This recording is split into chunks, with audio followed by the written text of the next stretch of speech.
February 1945. A German Luftwaffe bomber soared over the frozen ruins of Budapest, its belly loaded with 500 kilograms of high-explosive ordnance destined to obliterate whatever remained of the starving Hungarian capital. The pilot, a decorated officer named Hans Richter, had flown 87 bombing missions across Europe, each one carving deeper scars into cities already bleeding from war. But on this mission, something inside him shattered. As he approached the target coordinates, Hans made a decision that would brand him a traitor to the Third Reich and condemn him to a firing squad. Instead of releasing bombs onto the skeletal apartment buildings below, he opened the cargo bay and dropped something else entirely. Flour, canned meat, medicine, bread wrapped in parachute silk. The people in the streets below, who had been hiding from the expected apocalypse, emerged to find manna falling from the same iron sky that had been raining death for months.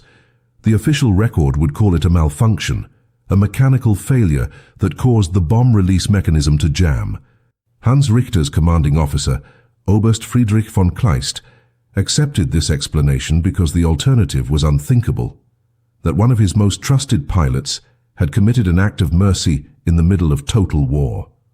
But Hans knew the truth, and so did his co-pilot Kurt Becker, his childhood friend who sat frozen in the navigator's seat as the food packages tumbled earthward. Kurt said nothing during the flight back to base, his silence a fragile shield protecting them both from immediate execution. This was not a spontaneous act of rebellion. Hans had been planning this for 3 weeks, ever since he flew a reconnaissance mission over Budapest, and saw something through his binoculars that haunted him more than any battlefield carnage he had witnessed. A little girl no more than 7 years old was kneeling in the rubble of what used to be a school, trying to dig something from the frozen ground with her bare hands.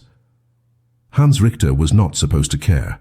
He had been trained in the doctrine of total war, where cities were legitimate targets, and civilian suffering was an acceptable cost of victory. He had dropped incendiary bombs on Dresden, obliterated supply lines in Poland, and participated in missions that turned neighborhoods into crematoriums. The Luftwaffe had taught him to see targets, not people, to calculate tonnage and blast radius, not the number of children who would never see their 8th birthday. But the image of that girl in Budapest burrowed into his mind like shrapnel he could not extract. Her name was Maria Kovacs, though Hans would never learn this. She had been searching for her cat in the ruins when Hans flew overhead, and the fact that such innocence could still exist in the apocalypse he was helping to create broke something fundamental in his understanding of what he had become. The winter of 1945 was the coldest in Hungarian memory, and Budapest was dying. The Soviet Red Army had encircled the city in late December, trapping over 800,000 civilians and 30,000 German and Hungarian soldiers in a siege that would last 102 days. Food supplies had collapsed within the first 2 weeks. People were boiling leather belts to make soup, hunting rats in the sewers and grinding up wallpaper paste to bake into something resembling bread. The Danube River had frozen solid, cutting off the last supply routes. Typhus spread through the overcrowded shelters, the dead accumulated faster than the living could bury them, and the city began to smell like an open grave. Into this hell, the Luftwaffe continued to fly bombing missions, not to break the Soviet siege, but to destroy anything the Red Army might use when they finally conquered the city. Scorched earth, total war, no mercy. Hans had joined the Luftwaffe in 1939, swept up in the patriotic fervor that promised Germany would reclaim its rightful place among the great powers of Europe. He was 22 years old, the son of a schoolteacher from Bavaria, a young man who loved flying more than ideology. The Nazi propaganda had worked on him the way it worked on millions of others, by offering purpose, pride, and a chance to be part of something larger than himself. He believed in the mission, or at least he thought he did. 6 years of war had transformed that idealistic young pilot into something harder, more mechanical. He had learned to compartmentalize, to separate the act of pulling the bomb release lever from the consequences that followed. But Budapest was different. Perhaps it was the accumulated weight of 6 years of killing. Perhaps it was seeing his own reflection in the eyes of that starving child. Or perhaps it was the simple, terrible realization that he had become the monster his father had warned him about. The decision to load food instead of bombs required meticulous planning and extraordinary risk. Hans spent 3 weeks gradually diverting his personal ration cards, convincing Kurt to help him purchase black market supplies and carefully timing his theft of medical supplies from the base infirmary. He told Kurt only what was necessary, and Kurt, who had known Hans since they were boys climbing trees in the Bavarian countryside, understood that his friend was crossing a line from which there would be no return. On the morning of the mission, Hans loaded the packages himself, working in the pre-dawn darkness while the ground crew slept off their hangovers. Each package was wrapped to survive the fall, each one containing enough sustenance to keep a family alive for a week. He calculated that if he distributed the drops across 3 city blocks, he might reach 200 people, 200 lives, measured against the thousands he had helped destroy. The mission briefing that morning had been routine, delivered by Oberst von Kleist with the same mechanical precision he used for every operation.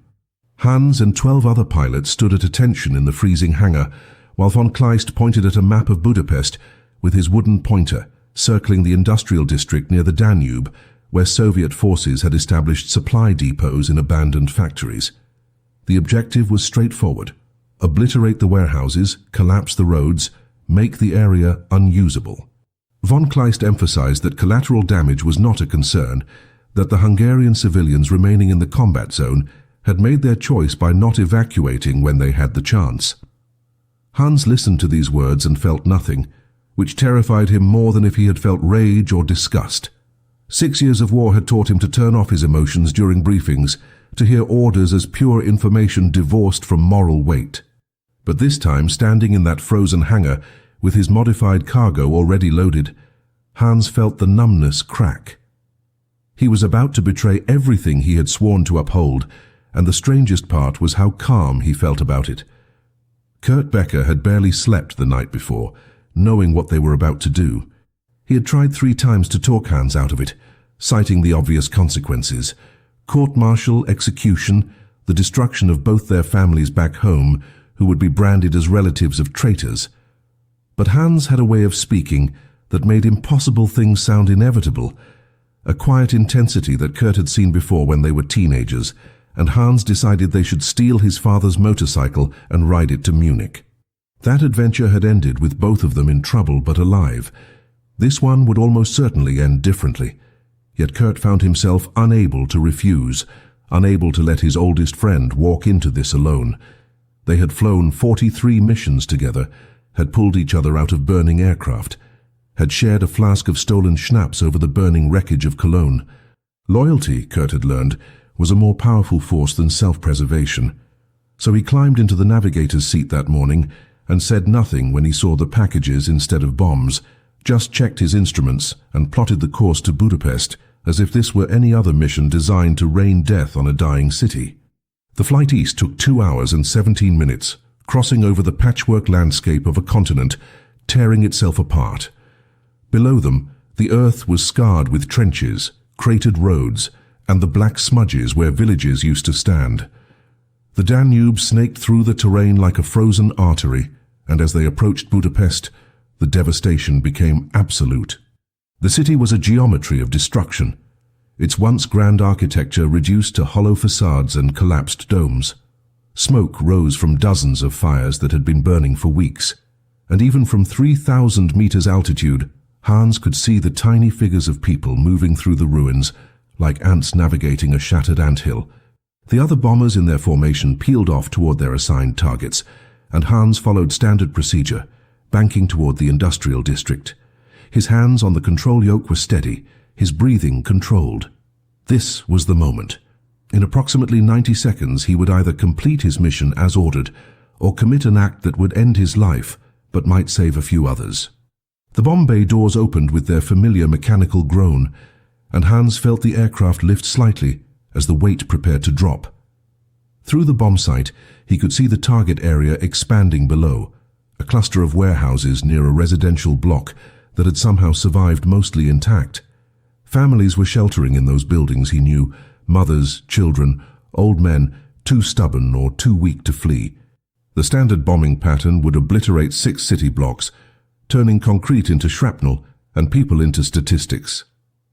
Hans made a fractional adjustment to his approach, angling away from the warehouses toward the residential area, toward the place where he had seen the little girl 3 weeks earlier.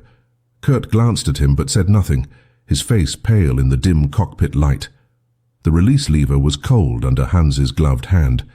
6 years of training told him to pull it now, to complete the mission, to trust that someone far above his rank had determined this destruction was necessary. But 6 years of killing had also taught him that orders were just words, and words could be wrong. He pulled the lever, and the packages tumbled out into the winter sky. For 3 seconds, nothing seemed different. The aircraft rose as the weight released, exactly as it would have with bombs. The formation continued on course. But then Hans broke protocol, banking hard to the left to watch what happened below, and Kurt, understanding that they were already beyond the point of return, did not question it. The parachutes deployed, white silk blooming against the grey ruins like flowers in a graveyard. The packages drifted down in a scattered pattern across 3 blocks, and even from this altitude, Hans could see people emerging from cellars and shattered buildings, pointing upward in confusion and then rushing toward the falling supplies. One package landed on a roof and split open, scattering canned goods across the tiles. Another settled in the middle of a frozen street. A third caught on the skeletal remains of a church spire, before sliding down into the square below. It was chaos, beautiful and terrifying, and Hans knew that in approximately 6 minutes, when the formation returned to base and his commander demanded his bomb damage assessment report, his war would be over. The radio crackled to life with the voice of the formation leader, Hauptmann Dieter Wolf, demanding a status report from each aircraft. One by one, the other pilots confirmed successful bomb releases and reported secondary explosions, the proof that their ordnance had found flammable targets. When Hans's turn came, he pressed the transmit button and delivered his report with the same flat tone he had used on 87 previous missions. Payload released, target area saturated, returning to base. The lie passed through the radio waves unchallenged because the truth was unthinkable. No one in the Reich's military hierarchy could conceive that a decorated Luftwaffe pilot would sabotage his own mission to feed enemy civilians. The fiction held for exactly 43 minutes, which was how long it took for the formation to return to the airbase outside Vienna and for Oberst von Kleist to receive a confused telegram from German ground observers who had been monitoring the Budapest mission through binoculars from their position across the Danube. Von Kleist was waiting on the tarmac when Hans brought his aircraft in for landing, and the expression on the Oberst's face told Hans everything he needed to know.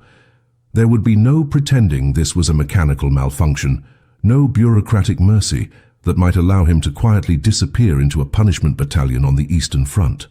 Von Kleist's fury was the cold, systematic kind, the rage of a man whose orderly world had been violated by the inexplicable. He ordered Hans and Kurt to report to his office immediately, not even allowing them time to remove their flight gear, and the 2 airmen walked across the frozen runway knowing they were walking toward their executions. Kurt's hands were shaking, his breath coming in short gasps that crystallized in the February air. Hans felt strangely peaceful, as if the act of defiance had lifted a weight he had been carrying for 6 years. Whatever happened next, he had done one thing in this war that he would not have to answer for in whatever judgment awaited beyond death. The interrogation lasted 7 hours. Von Kleist, joined by 2 officers from military intelligence, demanded explanations that Hans could not provide in any language they would understand. How could he explain that he had simply stopped being able to do it, that the machinery of war had finally ground through whatever moral insulation had protected his conscience? They asked if he was a communist sympathizer, if he had been recruited by enemy agents, if his family had Jewish connections that had turned him against the Reich. Hans answered no to every accusation, because the truth was simultaneously simpler and more complicated. He had seen too much death and decided to create a small pocket of life instead. The interrogators found this explanation insulting, as if Hans were mocking them with his simplicity. Von Kleist, who had known Hans for 3 years and had personally recommended him for 2 decorations, seemed most wounded by the betrayal. He had trusted Hans, had seen him as the embodiment of German military excellence, and now that image had shattered into something he could not comprehend. Kurt tried to take full responsibility, claiming he had sabotaged the bomb load without Hans's knowledge. But the lie was so transparent that it only made things worse. The interrogators separated them, and Kurt, under sustained pressure and the threat of torture, finally broke and confirmed what they already suspected, that Hans had planned the operation for weeks, and that Kurt had helped only out of misplaced loyalty. This confession sealed both their fates, though Kurt's cooperation earned him a marginally less harsh sentence.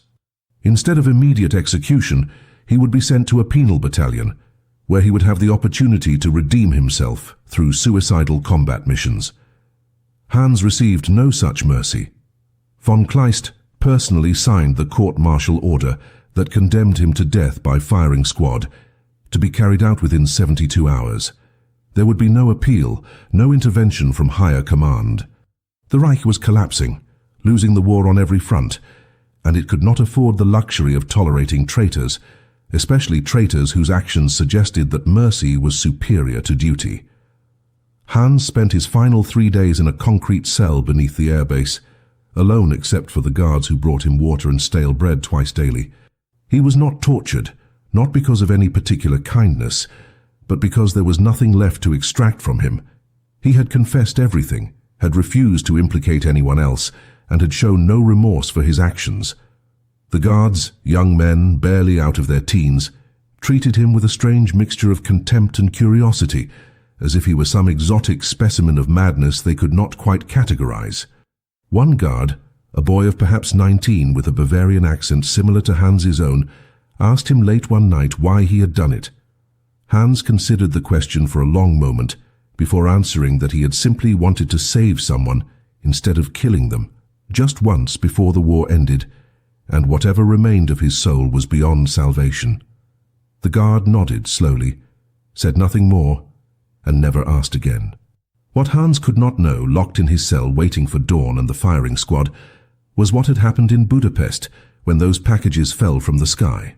Maria Kovacs, the 7-year-old girl whose image had haunted him, had been sheltering in the basement of her apartment building with her grandmother and 14 other neighbors when they heard the air raid sirens. The sound had become so routine that some people no longer bothered seeking cover, too weak from hunger to care whether they lived or died. But Maria's grandmother, a woman who had survived the First World War and the Spanish flu, still possessed the stubborn survival instinct that kept pulling her toward another tomorrow. She dragged Maria down the stairs just as the bombers appeared overhead, and they huddled together expecting the familiar thunder of explosions that would either kill them instantly or bury them alive under tons of rubble. Instead, they heard something different, a series of soft impacts like heavy snow falling from a roof, followed by shouting that sounded more confused than terrified. When Maria and her grandmother emerged from the basement, they found their street transformed into something from a fever dream. White parachutes draped across the ruins like enormous flowers, and people were running toward them with an energy that weeks of starvation should have made impossible. One package had landed directly in front of their building, split open from the impact, revealing canned meat, flour, dried beans, and medical supplies wrapped in cloth. Maria's grandmother fell to her knees and began to weep, great heaving sobs that shook her entire body, because she understood immediately what this meant. Someone up there, in one of those machines of death that had been destroying their city for months, had chosen mercy instead of murder. The neighbors descended on the packages with desperate efficiency, dividing the contents with surprising fairness given their extreme hunger. There was enough food in that single package to keep their building alive for another week.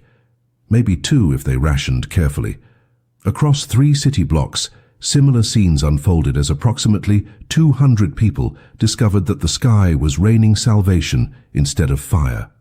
An old priest, who had been preparing last rites for a dying woman in a makeshift hospital, found a package containing morphine and antibiotics that would save 12 lives. A mother of 3 discovered canned milk that would prevent her youngest child from starving to death within the next 48 hours. A teenage boy, who had been considering joining the Hungarian fascist militia out of sheer desperation, instead found hope in a sack of flour and decided to wait 1 more week before surrendering his humanity. These moments of grace spread through the neighborhood like ripples in water, and while the siege would continue for another 57 days and thousands more would die, Hans Richter's act of defiance created a pocket of possibility where none had existed before. The German ground observers who reported the incident to von Kleist had watched through their binoculars with complete bewilderment, initially assuming they were witnessing some new Soviet propaganda trick or a malfunction in the bomber's payload. Only when they saw people gathering the packages and the distinctive shape of food supplies being distributed did they understand what had actually occurred. Their report was clinical and precise, noting coordinates, wind conditions, and the approximate number of civilians who benefited from the drop. They did not speculate on the pilot's motivations because such speculation was irrelevant to their function as military observers. They simply recorded what they saw. At 1400 hours on February 20th, 1945, a Luftwaffe bomber designated Able 73 released an estimated 500 kilograms of food and medical supplies over a residential area of Budapest instead of the assigned explosive ordnance. The information traveled up the chain of command with the cold efficiency of German military bureaucracy, and within 6 hours, Hans Richter's fate was sealed. But something else traveled through Budapest that day, something that could not be measured in kilograms or recorded in military reports. The people who received those packages began to tell others about the miracle that had fallen from the sky, and the story spread through the ruins with the speed of desperate hope. Some dismissed it as a mistake, an accident of war that meant nothing. Others saw it as proof that not everyone fighting for Germany had surrendered their humanity. A few even speculated that the pilot had done it deliberately, though they could not imagine anyone being foolish or brave enough to commit such an act, knowing the consequences. Maria Kovacs, clutching a can of meat to her chest like a holy relic, told her grandmother that maybe the angels had not forgotten them after all. Her grandmother, more practical and less inclined toward divine explanations, simply said that sometimes one good person was worth more than 1,000 soldiers, and that whoever had done this deserved to be remembered when the war finally ended and people started counting the cost of all this madness. The execution was scheduled for dawn on February 23rd, 1945. Exactly 72 hours after Hans had been locked in his cell. The military tribunal had been perfunctory, lasting less than 30 minutes, with 3 stone-faced officers asking questions to which they already knew the answers. Hans had been assigned a defense attorney, a weary captain who went through the motions of arguing for leniency while understanding that the verdict had been predetermined. The charges were read in clipped bureaucratic language: willful disobedience of direct orders, sabotage of military operations, aiding the enemy, treason against the German Reich. Each charge carried the death penalty independently, and combined they formed an insurmountable wall between Hans and any possible future. He listened to his own condemnation with the same strange calm that had possessed him since the moment he pulled the release lever, and when asked if he had anything to say in his defense, he simply stated that he regretted nothing and would make the same choice again if given the opportunity.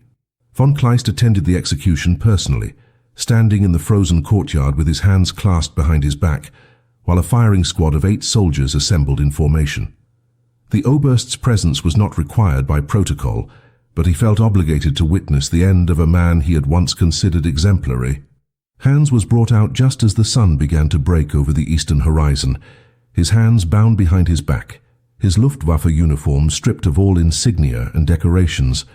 He walked steadily across the courtyard, refusing the traditional blindfold, wanting to see the sky one last time before the bullets found him.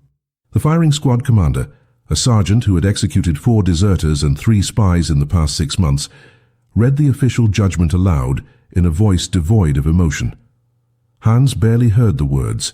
His attention focused instead on a single bird flying overhead, a crow or raven making its way west away from the Eastern Front and the approaching Soviet armies. The mechanics of military execution were designed for efficiency rather than mercy. Hans was positioned against a brick wall scarred with bullet holes from previous executions, the morning light casting his shadow long across the frozen ground. The firing squad stood 20 meters away, their rifles loaded with a mixture of live rounds and blanks, so that no individual soldier would know with certainty whether his bullet had killed the condemned man. This was meant to ease the psychological burden of execution, though Hans suspected it was a fiction that helped officers sleep better, rather than the enlisted men who pulled the triggers. He thought briefly of his father, the schoolteacher in Bavaria, who had warned him about the dangers of blind obedience and tribal loyalty. He thought of Kurt Becker, sentenced to almost certain death in a penal battalion, but at least granted a few more weeks of life. He thought of Maria Kovac and the 200 others who had received his final gift, and he wondered if any of them would survive the siege to tell the story of the bomber that dropped food instead of death. Von Kleist gave the order to ready, and 8 rifles rose in unison. Hans took a deep breath of the freezing February air, and felt grateful that after 6 years of delivering death from above, he would at least die on solid ground, looking at the sky. The order to aim came next, and Hans could see the rifle barrels pointing at his chest, could see the young faces of the soldiers behind them, boys really none older than 25, caught in the same machinery of war that had consumed his own youth. He felt no anger toward them, no fear of the bullets. The strangest thought crossed his mind in those final seconds, that perhaps his entire life had been leading to this moment, to this one act of defiance that would cost him everything but might mean something to someone somewhere. The sergeant's mouth opened to give the final command, and Hans closed his eyes, not from fear but from a sudden overwhelming fatigue that made him ready for whatever silence waited beyond the thunder of rifles. The volley shattered the morning quiet, 8 rifles firing as one, and Hans Richter fell backward against the brick wall before sliding to the frozen ground. Von Kleist watched dispassionately as the execution detail commander approached to deliver the traditional coup de grace, a single pistol shot to ensure death, though the rifle volley had done its work efficiently. Within 10 minutes, Hans's body was removed from the courtyard, wrapped in canvas and buried in an unmarked grave at the edge of the airbase cemetery, a traitor denied even the dignity of a named headstone. The official record would note his execution and the charges against him, but would carefully omit the specific details of his crime. It was too embarrassing to admit that a decorated pilot had chosen to feed the enemy rather than destroy them, too dangerous to let such an example spread among troops whose morale was already fracturing as the Reich collapsed around them. By noon that same day, von Kleist had drafted new security protocols to prevent any repetition of such sabotage, and by evening, Hans Richter had been effectively erased from the official history of his squadron. Kurt Becker survived his penal battalion assignment by exactly 11 days before a Soviet sniper's bullet found him during a suicidal assault on a fortified position outside Prague. He died thinking about Hans, about the flight over Budapest, about the choice they had made together that had seemed so clear in the moment and so impossibly complicated in the days that followed. Before he died, Kurt had managed to write a single letter to his sister in Munich, a letter that would not reach her until August of 1945, 3 months after Germany's surrender. In that letter, written in cramped handwriting on a scrap of paper torn from a ration book, Kurt described what Hans had done, explaining that his best friend had been executed not for cowardice or incompetence, but for an act of tremendous courage that the military had labeled treason. He asked his sister to remember Hans's name, to tell people when the war was over that not everyone who wore the uniform had been a monster, that some had fought against the machinery of death, even when it cost them everything. The letter arrived at a time when Germany was drowning in its own ruins, when millions of people were trying to process the enormity of what had been done in their name, when the true scope of the Holocaust was being revealed in photographs and testimonies that made the mind recoil. Kurt's sister, a woman named Greta who had lost her husband at Stalingrad and her son in the bombing of Hamburg, read the letter 3 times before she understood what it was asking of her. She was supposed to remember a man who had fed the enemy, who had disobeyed orders, who had been shot by his own side for showing mercy. In the immediate aftermath of total defeat, when Germany was occupied and divided, and everyone was desperate to forget their complicity in 12 years of horror, remembering Hans Richter seemed like the most dangerous thing she could do. So she folded the letter carefully, placed it in a tin box with her other precious documents, and said nothing to anyone about the pilot who had chosen humanity over duty. Meanwhile in Budapest, Maria Kovacs and her grandmother survived the siege, though barely. The The food from Hans's packages had sustained them through the worst of February, but March brought new horrors as the fighting intensified and the city became a street-by-street battlefield between German defenders and Soviet attackers. By the time Budapest finally fell on April 13, 1945, more than 38,000 civilians had died, and the city looked like the surface of an alien planet, cratered and burned and unrecognizable.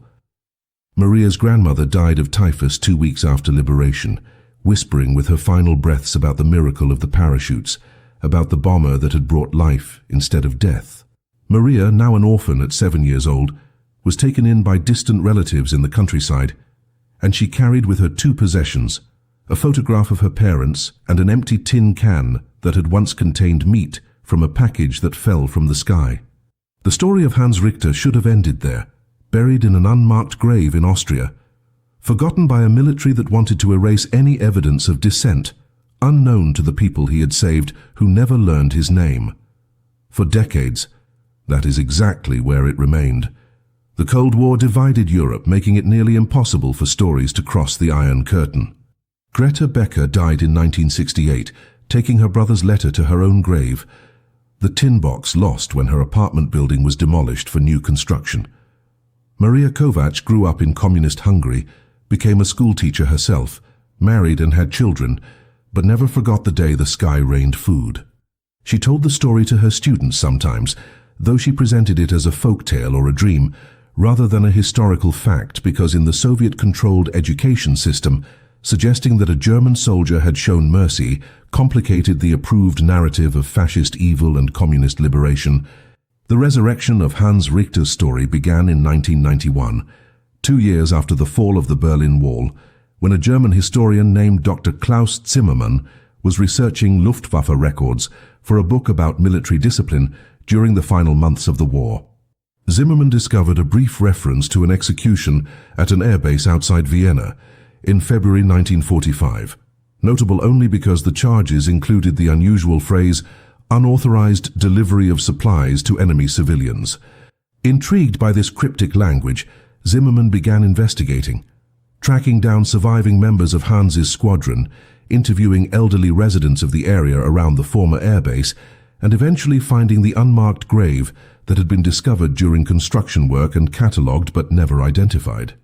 What he uncovered was a story so extraordinary that he initially assumed it must be exaggerated or mythologized, the kind of redemptive tale that survivors tell themselves to make sense of senseless tragedy.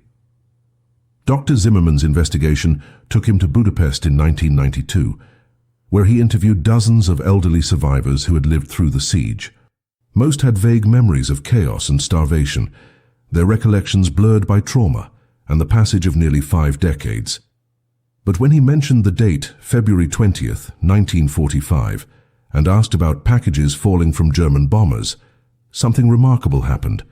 3 different people, interviewed separately in different parts of the city, told him virtually identical stories about parachutes blooming in the sky and food landing in the streets.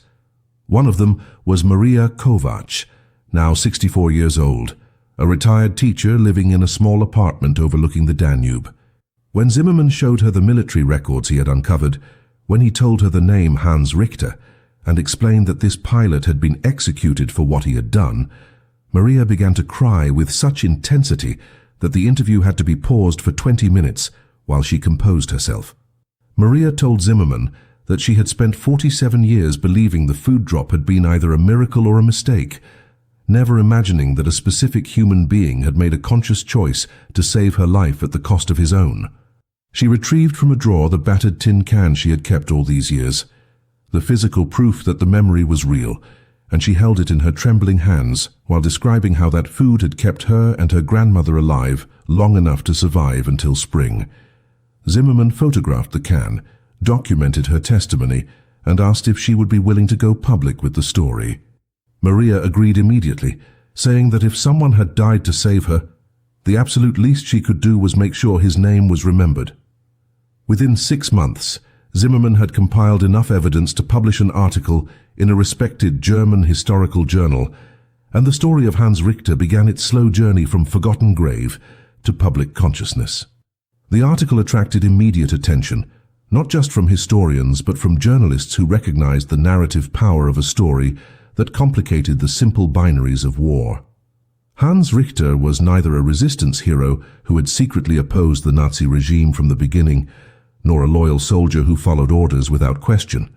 He was something more difficult and more human, a man who had participated in atrocity for 6 years before finally reaching a breaking point and choosing to do one good thing even though it would destroy him. This moral complexity made some people uncomfortable, particularly those who preferred their World War II narratives to have clear heroes and villains.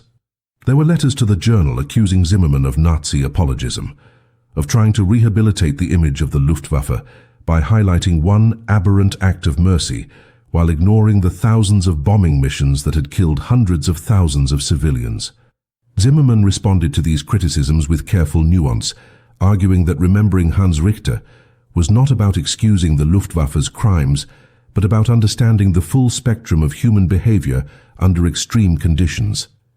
He pointed out that Hans's execution proved how exceptional his choice had been, how completely it violated the military culture in which he operated. The Reich had killed him precisely because his act of mercy threatened the entire logic of total war. The dehumanizing machinery that required soldiers to see enemy civilians as acceptable casualties rather than as children who deserved to eat. By remembering Hans, Zimmermann argued, we honor not just one man's courage, but the possibility that even in the darkest systems, individual conscience can still assert itself. The debate raged in academic journals and newspaper opinion pages throughout 1993, and through it all, Maria Kovacs continued to tell her story to anyone who would listen, her testimony anchoring the historical record in lived experience. The turning point came in 1994, when a German television network produced a documentary about Hans Richter, combining Zimmermann's research with Maria's testimony and newly discovered footage of wartime Budapest. The documentary aired on the 50th anniversary of the siege, and more than 4 million people watched it, including several elderly veterans who had served in the Luftwaffe. One of these viewers was a man named Otto Brenner, who had been a ground crew mechanic at the Vienna Air Base in 1945. Brenner contacted the television network with information that Zimmermann had not uncovered.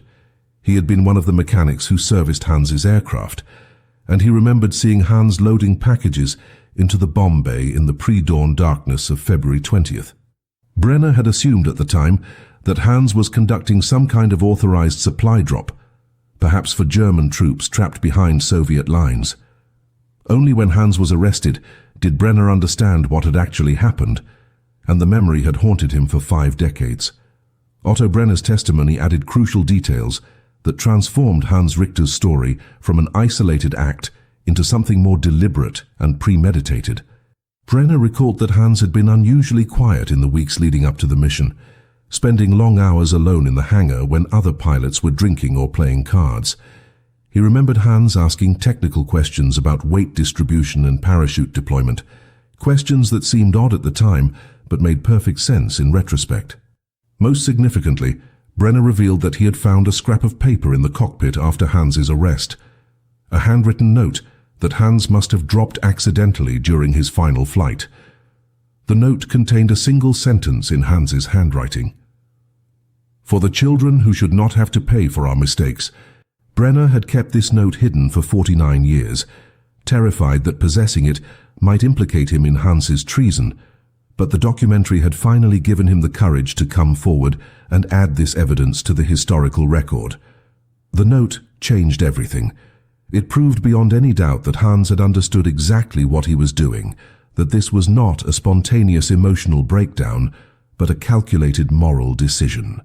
Zimmermann incorporated Brenner's testimony into a second article, and later into a full-length book, published in 1996, titled The Bomber Who Chose Mercy, The Hans Richter Story.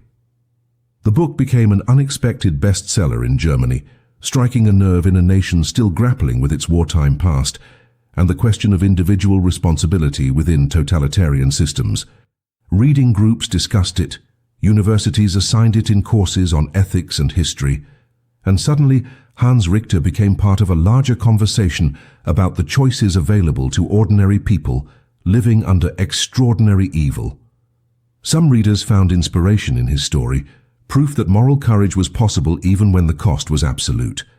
Others found it deeply troubling, a reminder of how many others had not made that choice, how many had continued following orders all the way to the end. Maria Kovacs was invited to Germany in 1997 to participate in a ceremony honoring Hans Richter's memory.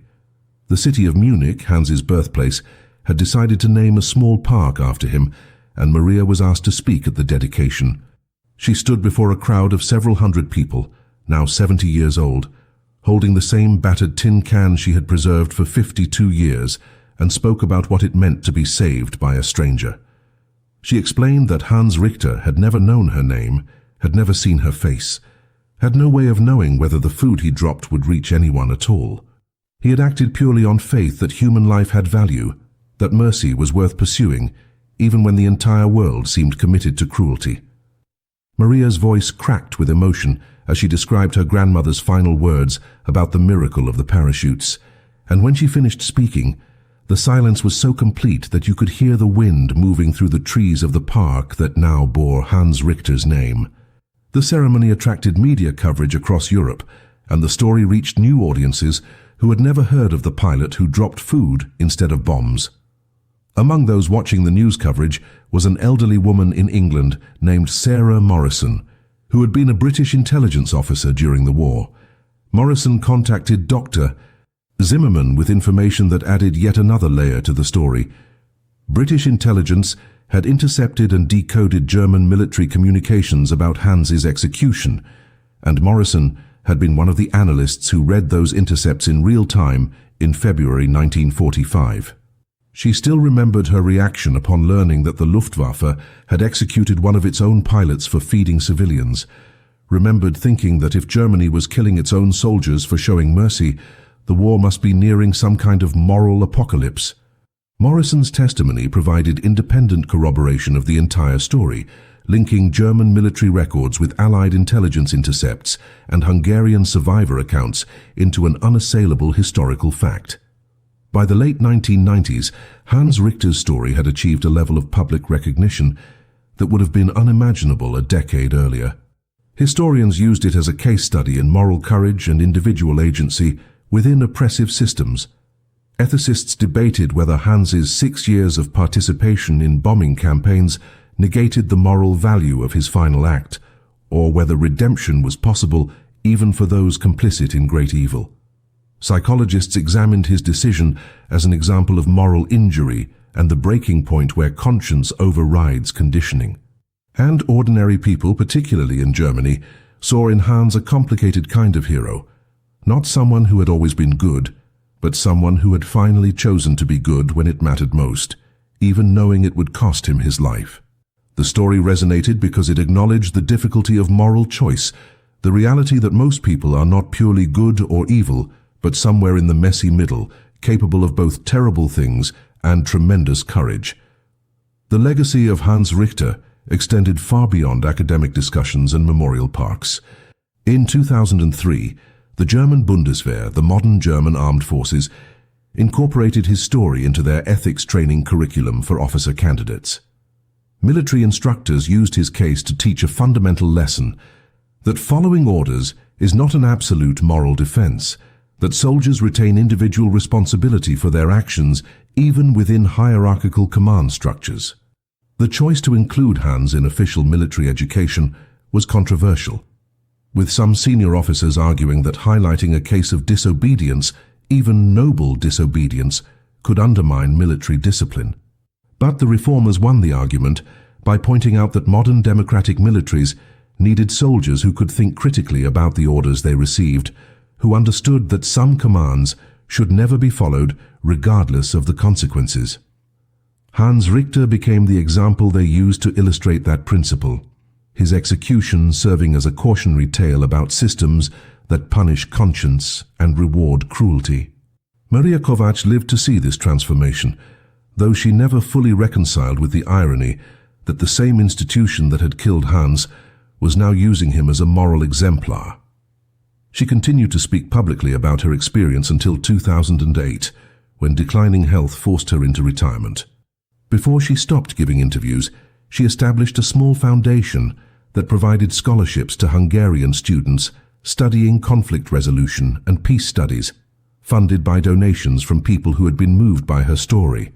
The foundation's mission statement explained that it existed to honor both Hans Richter's sacrifice and the countless unnamed victims of the Budapest siege, to transform one man's act of mercy into ongoing educational opportunities for young people who might prevent future wars.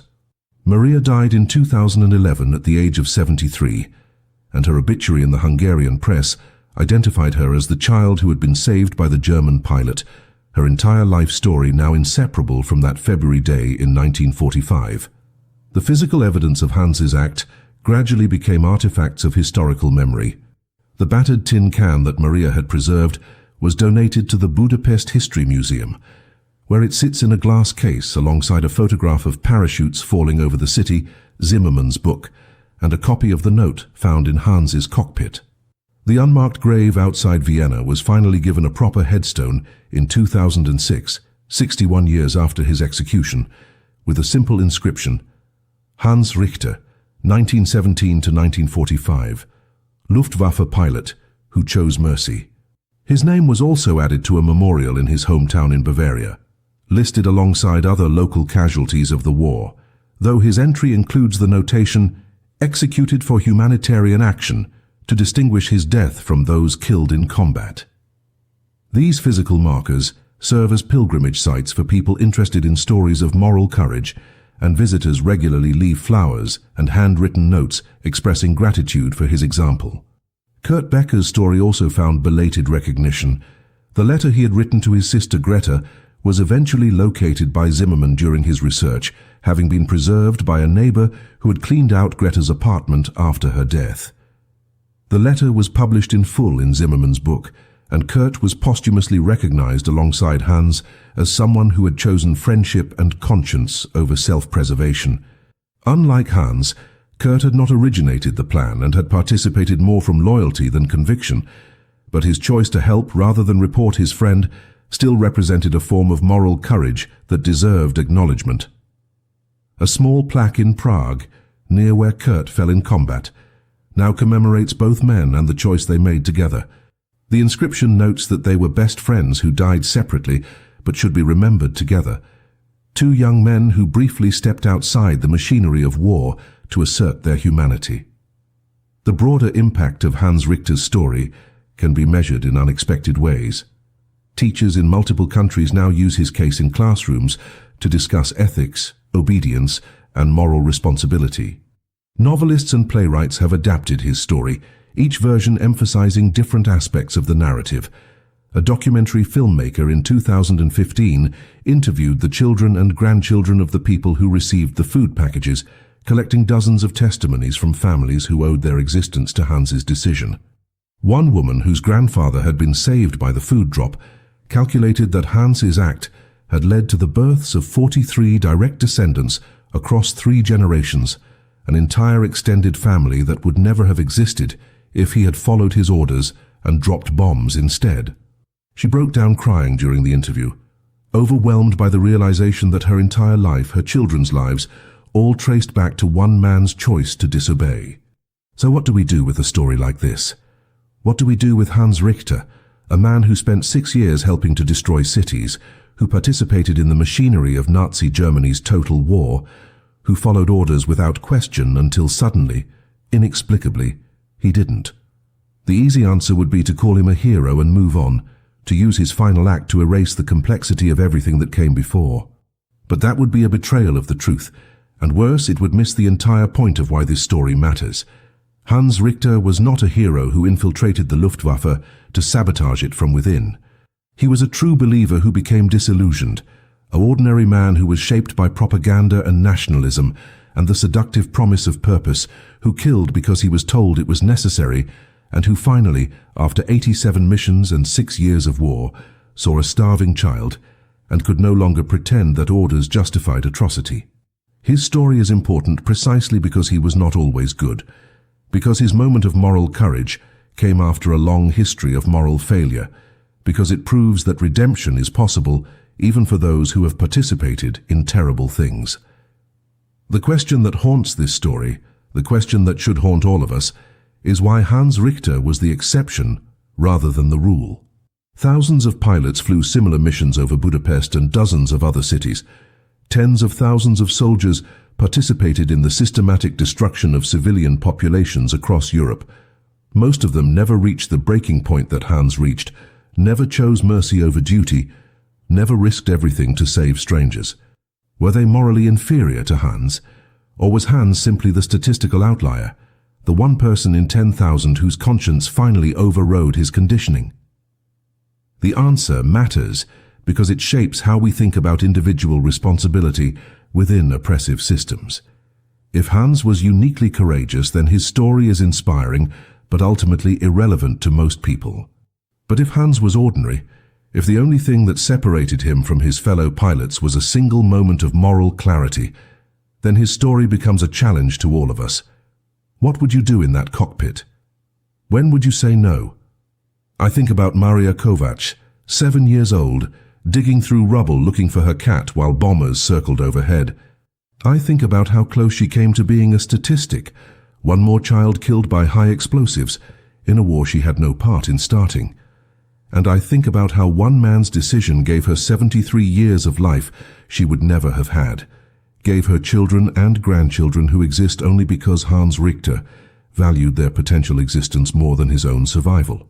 There's something profound in that calculus, something that challenges our comfortable assumptions about heroism and villainy. Hans saved maybe 200 people with his final act, but he had helped kill thousands before that moment. Does the math work out? Can one good act balance years of evil? I don't have an answer to that question, and I don't think there is a clean answer. What I do know is that those 200 people deserved to live, and Hans gave them that chance when no one else would. The story of Hans Richter forces us to confront uncomfortable truths about human nature and the systems we build. It reminds us that good people can participate in evil when the evil is bureaucratized and normalized, when it comes dressed in the language of duty and patriotism and necessary sacrifice. It shows us that moral courage often comes too late, after irreparable harm has been done, and that redemption is costly and incomplete. But it also demonstrates that it's never completely too late to choose differently, that even within the most oppressive systems, individual conscience can still assert itself if we're willing to pay the price. Hans Richter paid the ultimate price, and while his death didn't change the course of the war or prevent the continuation of atrocities, it changed everything for the people whose lives he saved. That has to count for something. That has to mean that his choice mattered, even if it came after so many choices that didn't. Here's what I want you to take from this story. You are not powerless. No matter how overwhelming the system, no matter how normalized the cruelty, you retain the capacity to choose differently. The cost of that choice might be everything, as it was for Hans Richter, or it might be much smaller. A social cost or a career cost, or simply the discomfort of standing against the crowd. But the choice exists always, in every moment. The question is whether you'll recognize the moment when it arrives, whether you'll have the courage to act when acting means losing everything, whether you'll be the person who drops food instead of bombs, even when the entire machinery of your world demands otherwise. Hans Richter's story is not just about one pilot in one war. It's about all of us, about the daily choices we make between comfort and conscience, between following orders and following our humanity. And it asks us, across 80 years of distance, a question that never stops being relevant. When your moment comes, what will you choose?